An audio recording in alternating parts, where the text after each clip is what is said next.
Hello everyone and welcome back to my morning report chart analysis videos with me, Rich Market Analyst at Hanset Markets on Wednesday 12th of July. We're going to look at dollar yen now, and we had that uptrend tracking higher into the resistance. It seemingly failed at the resistance. It sort of intraday broke above 14.35 but never held it on a closing break, and is now rolling over. Yesterday's sort of move got to 1450 and then turned lower, and look at that sort of move that we've had today. We haven't had a bear candle really since the since right at the beginning of that uptrend. So a bear candle at this stage would be certainly corrective if it closes below that uptrend. It certainly would sort of add to the whole resistance area, sort of between 1435 1550.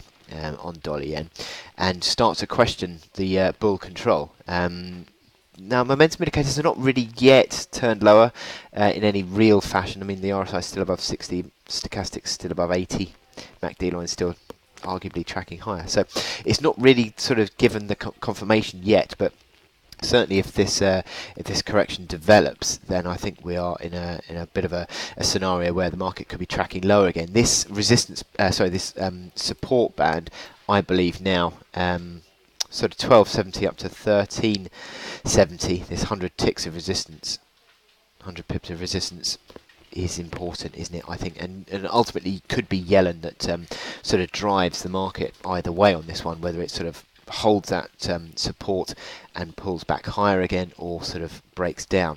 And I think 1270 is a key level to watch on the downside, because that had been holding really well as sort of a breakout support. And it would start to sort of really turn the trend round, I think, if you broke below that, because that would be a really key low, I think, being broken to the downside. Now, obviously, we've also got the momentum indicators on the hourly chart, which had been previously supportive around 40 on the RSI, gone well below 30.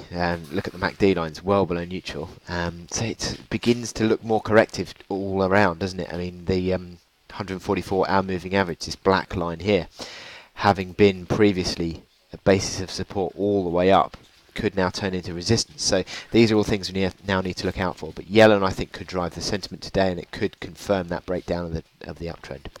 And if that is the case, then I think we need to start thinking about turning a bit more corrective. So I wish you good luck in training today, and I'll speak to you later. Thank you.